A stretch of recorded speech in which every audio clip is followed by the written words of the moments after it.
এঁচোড়টা কেমন হয়েছে? হ্যাঁ, মাংস।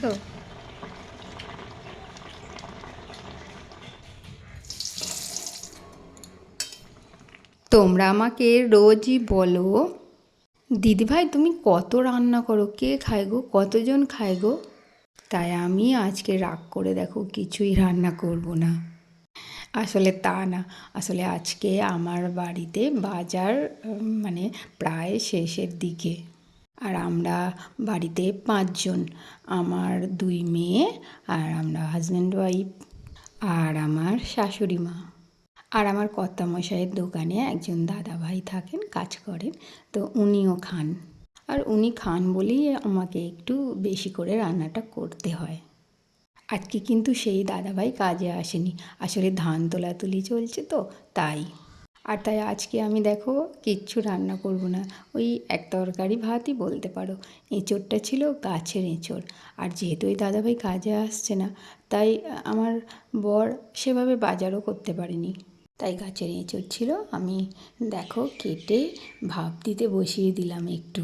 এই গাছের এঁচোড়গুলো খুব ভালো হয় জানো, প্রেসারে দিলে পরে একদম গলে যায়, জাস্ট একবার ভাপ দিলেই হয়ে যায়। আর আমি যে পদ্ধতিতে রান্না করব, এভাবে রান্না করলে কিন্তু এঁচোড়টা সত্যিই মাংসের মতো খেতে লাগে।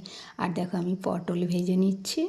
আর এঁচোড়ের তরকারিতে আমি ব্যবহার করব গোটা গরম মশলা। গোটা গরম মশলা তোমরা তো দেখলে আমি একটু থেঁতো করে নিয়েছি। আর এদিকে দেখো পেঁয়াজ ভেজে নিচ্ছি। এটা কিন্তু আমার বড় মেয়ে আলু ভাতে মানে আলু মাখার সাথে মাখিয়ে খাবে, ও খুব ভালোবাসে, মানে তেল পেঁয়াজ ভেজে আলু মাখাটা। তো এটা আমারও পছন্দ, কিন্তু এঁচোড়ের তরকারিটা তাহলে তার উঠবে না, তাই অল্প করে করব। আমার বড় মেয়ে আর ছোটো মেয়ে খাবে, এঁচোড়ের তরকারিও খাবে ওরা। তার সাথে আমার বড় মেয়ে বলেছে একটু তুমি তেল পেঁয়াজ ভাজা দিয়ে আলু মাখা করে দিও, তাই আমি করে দিলাম। আর আমি দেখো তেলে চিনি দিয়ে দিয়েছি। এটাকে কিন্তু খুন্তি করে নেড়ে নিতে হবে, আর কালারটা একটু লাল লাল হবে সেই সময় পেঁয়াজগুলো দিতে হবে। কালো হয়ে গেলে কিন্তু তরকারির কালারটাও কালো হয়ে যায়। তো আজকে তোমাদেরকে তো বলছি আমার মানে বাজার নেই, তো পেঁয়াজও অল্প ছিল, টমেটো মাত্র একটি পড়েছিল।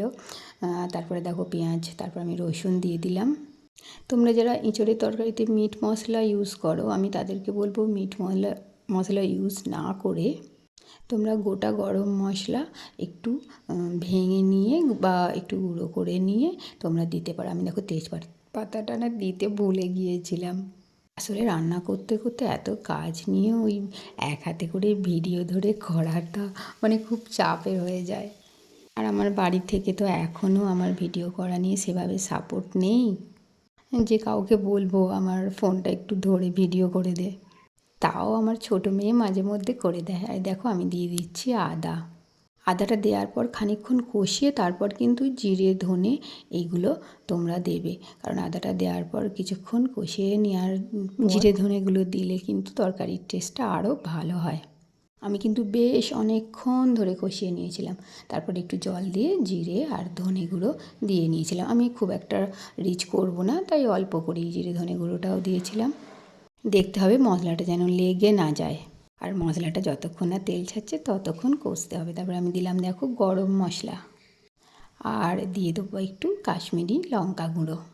তোমরাও একবার এভাবে রান্না করে দেখতে পারো, মিট মশলা ইউজ না করে গোটা গরম মশলা আর কষার সময় একটু তোমার গুঁড়ো আর কি গুঁড়ো গরম মশলা দিয়ে দেখবে। আমি এটা আমার শ্বশুর মশাইয়ের কাছে শিখেছিলাম রান্নাটা ভালো করে মশলাটা কষে নেওয়ার পর আমি দিয়ে দেবো এঁচোড় আর আলুগুলো। আর এঁচোড় আর আলুগুলো দিয়ে কিন্তু বেশ খানিকক্ষণ ও এ দেখো একটু তরকারি ছিল কালকেকার মুড়ি খাবার আলুর তরকারি, তো আমি কি সেটাকে ফেলে দেব? তাই আমি ভাবলাম ওটা দিয়ে দিই, মানে কালকেকার তরকারি থাকলে না তারপরের দিন আর কেউ খায় না, তো ফ্রিজেই ছিল, আমি বার করে ওতে দিয়ে দিলাম, কারণ ওটা তো মানে তরকারিটা তো পুরো মেখেই যাবে, ভালোই লাগবে। যা জিনিসের দাম ফেলে দেবো কেন, তরকারিতে দিয়ে দিলাম, খাওয়া হয়ে যাবে। তারপর এঁচোড় আলুগুলো দিয়ে কিন্তু বেশ খানিকক্ষণ ধরে কষতে হবে। তারপর কষার পর আমি কি করি জানো তো, থালা দিয়ে ঢেকে দিই, আর ওপর থেকে হাতে করে আমি থালার ওপর দিয়ে জল দিয়ে দিই। এভাবে রান্নাটা কিন্তু আমি আমার শ্বশুর মশাইয়ের কাছে শিখেছিলাম, মানে এতে কিন্তু টেস্টটা খুব ভালো হয়। উনি মাংসও রান্না করতেন এইভাবে। আমি কিন্তু 2-3 বার এইভাবে ঢাকা খুলে খুলে জল দিয়ে কষে নিয়েছিলাম। তো তোমরা একবার এভাবে রান্না করে দেখতে পারো। যদিও এখন আর এঁচোড় সেভাবে কেউ খাচ্ছে না, অনেক দিন হয়ে গেল। তো আমাদের গাছের এঁচোড় আর একটু দেরি করেই আমাদের ধরে, কিন্তু আমাদের এঁচোড়গুলো এখনও খুশি আছে। তারপর দেখো আমি একটু নুন হয়েছে কিনা না দেখলে আমার হয় না, আমাকে দেখতেই হয়। তো আজকে আর নুন দিতে হয়নি, একদম সব কিছু পারফেক্ট হয়ে গিয়েছিল। তোমরা কারা এইভাবে নুন টেস্ট করে দেখো, আমাকে একটু জানিও। আর এদিকে আমার রান্নাও কমপ্লিট হয়ে গেছে। দেখো আমি আজকে কিন্তু কিচ্ছু করিনি, তোমরা বলতে পারবে না। দেখো এঁচোড় আলুর তরকারি, পটল ভাজা, ডাল, আর এই যে তেল পেঁয়াজ ভাজা দিয়ে আলু মাখা তোমাদের বলেছিলাম। আর এটা হলো হাঁসের ডিমের বড়া, আর এটা হলো পোলট্রির ডিমের বড়া। আর এই যে গরম ভাত। তো আজকে কিন্তু একদম হালকা। ঠিক আছে, সবাই ভালো থেকো, সুস্থ থেকো।